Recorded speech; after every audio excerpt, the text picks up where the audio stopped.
Welcome to our Microsoft Excel trainings. Using conditional formatting in the English version of Microsoft Excel is quite easy and simple.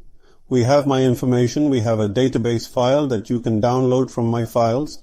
Now, if we want to show red in this file, for example, those whose amounts are above a certain value, we need to first click on the F4 cell, then select the entire cell, the entire column with Ctrl-Shift down arrow, and apply the rules in Conditional Formatting on the Home tab. Here we have options such as Highlight Service, Top-Bottom Rules, and Data Bar Color Scales. In Highlight Service, we have different options such as repeating values such as greater than, equal to, between, equal to, etc. For example, if we want to mark values over 50,000 in our table, the larger values in red, we need to select the column, then select the expression from the grid from Conditional Formatting, Highlight Service, and write the expression 50,000 in the window that appears here.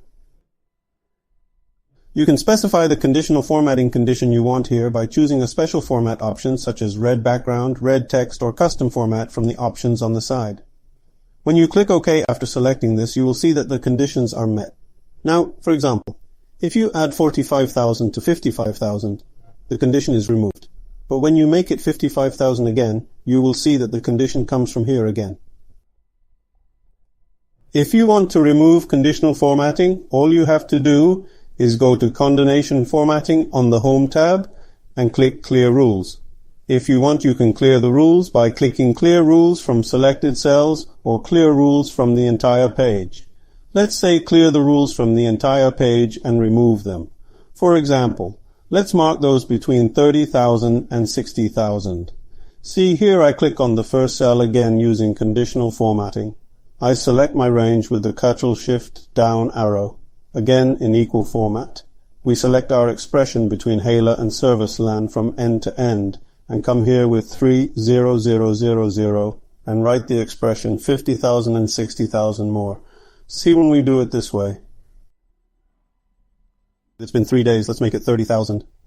30,000, 60,000. When you say, okay, we see the rules coming between 30,000 and 60,000. We can use conditional formatting in this way. Let's break the rules again. We can use it not only with numbers, but also with expressions, for example. If we want to mark those whose representatives are EDA, I select Ctrl-Shift Select here, starting from the first cell where it is located, and, again from the condensation format, no Aslan.